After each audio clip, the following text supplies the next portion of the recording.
Donc voilà, Sabrina, je l'ai rencontrée à un resto. C'est vrai, en plus. Donc voilà, en fait, on est toutes les deux amies avec un pasteur Saïdou Jibou. Donc pour ceux qui étaient là l'année dernière, vous l'avez entendu.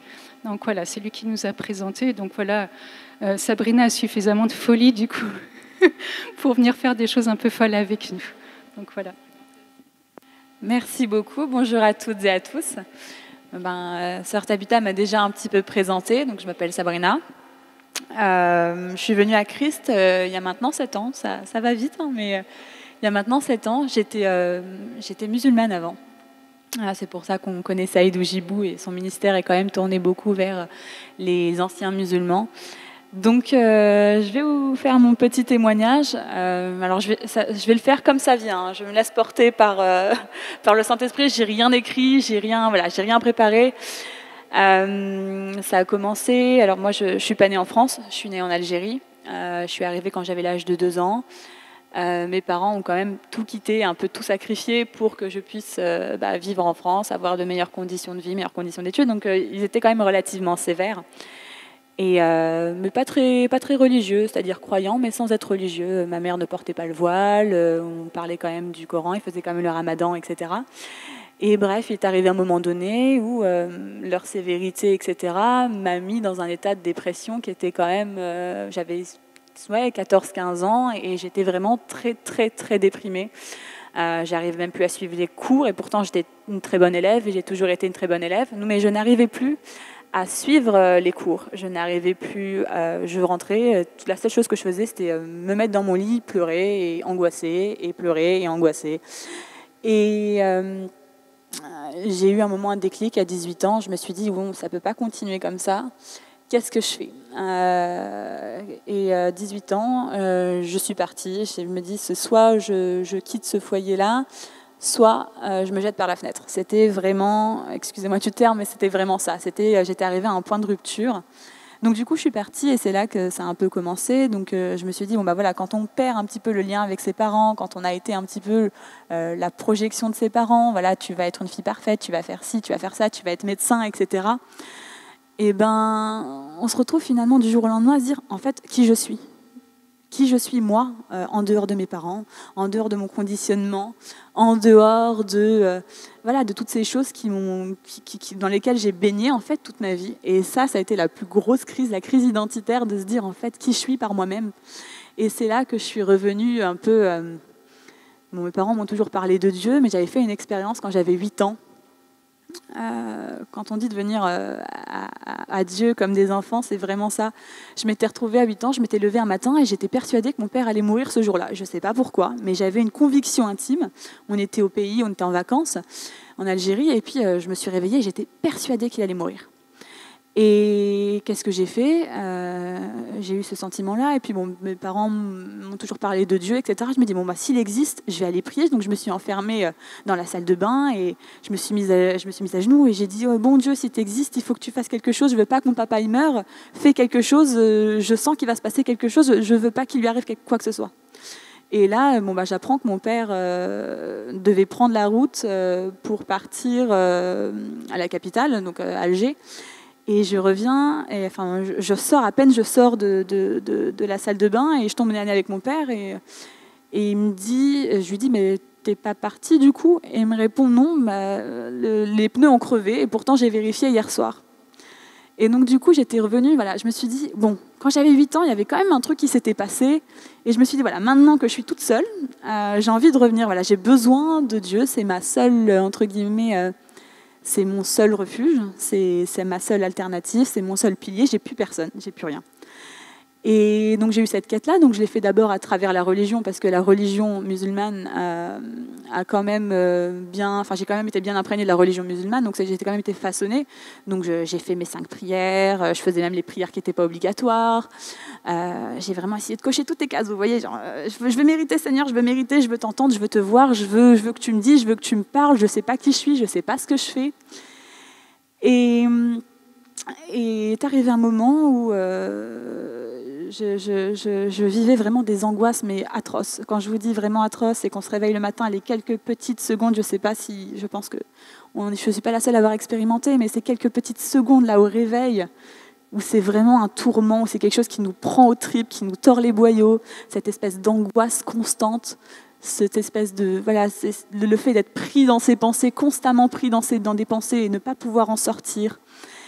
Et c'était vraiment de très fortes angoisses. Je faisais des crises de panique, je n'arrivais pas à respirer, je me réveillais la nuit pendant que je dormais.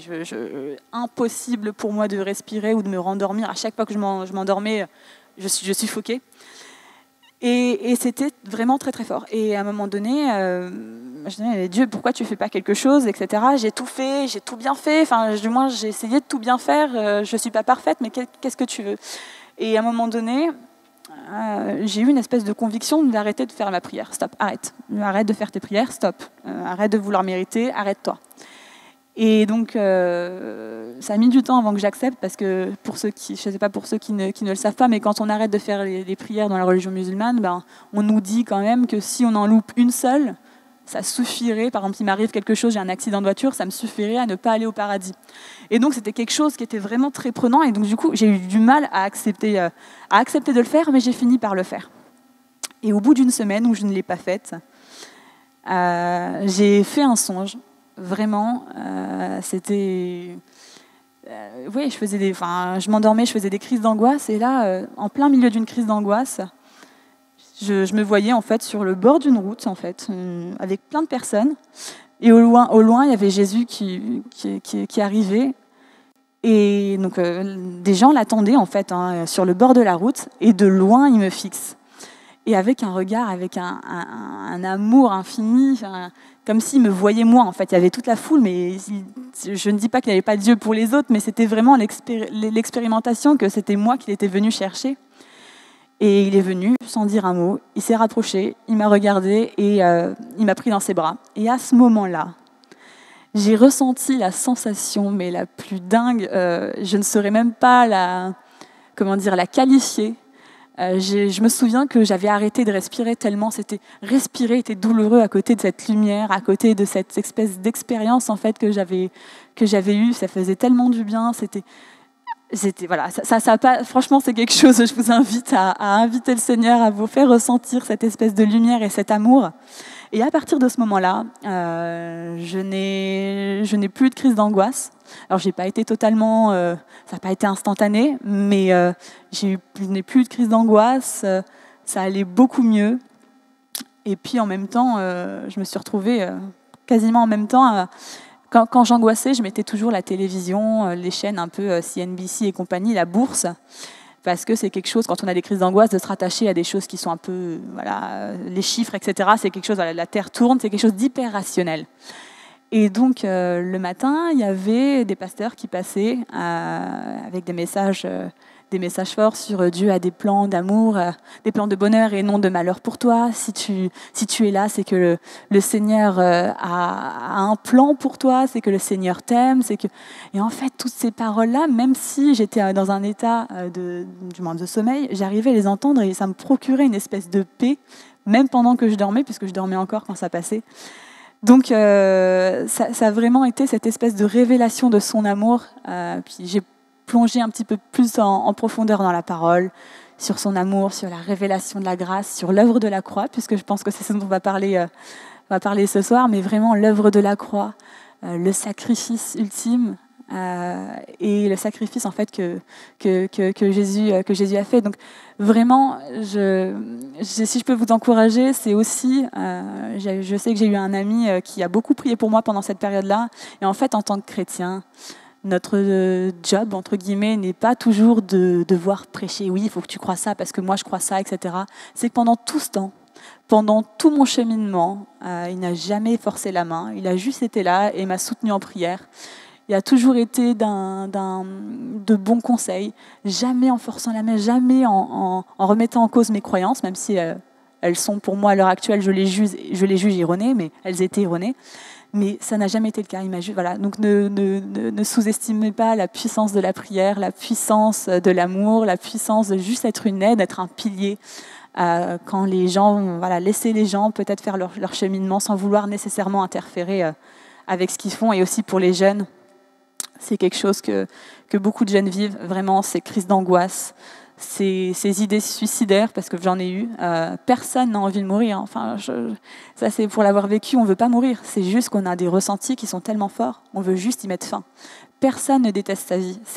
Les ressentis tels qu'ils sont tellement prenants, nous gâchent tellement la vie, qu'en fait, on se dit, le seul moyen d'y échapper et d'arrêter cette souffrance-là, c'est de sauter la vie. Et il y a vraiment une attaque et il y a vraiment cette chose-là qui est vraiment prégnante chez la jeune génération. Donc vraiment, je vous invite à prier, donner des paroles d'affirmation à nos jeunes, leur dispenser l'amour, la grâce, l'identité en Christ. C'est hyper important de leur dire qu'ils sont désirés, qu'ils sont aimés. Maintenant que je connais Jésus et que je suis sauvée, franchement, même le pire, l'un des pires jours que je pourrais redouter, c'est probablement la mort de mes parents. Mais même dans cette épreuve-là, j'échangerai pour rien au monde contre un des meilleurs jours de personne qui n'a pas Christ dans sa vie. Vraiment, j'ai vu la différence et j'ai pas envie d'y retourner. Le pire jour en Christ n'équivaut pas à un des meilleurs jours sans Christ, vraiment. Donc voilà, n'oubliez pas d'affirmer les jeunes, n'oubliez pas d'arroser les graines de grandeur que la jeunesse a, parce que si elle est attaquée, c'est pas pour rien, c'est parce qu'il y a des grandes choses pour elle. Il y a vraiment de grandes choses pour cette nouvelle génération. Et donc voilà, c'était ce que je voulais vous partager.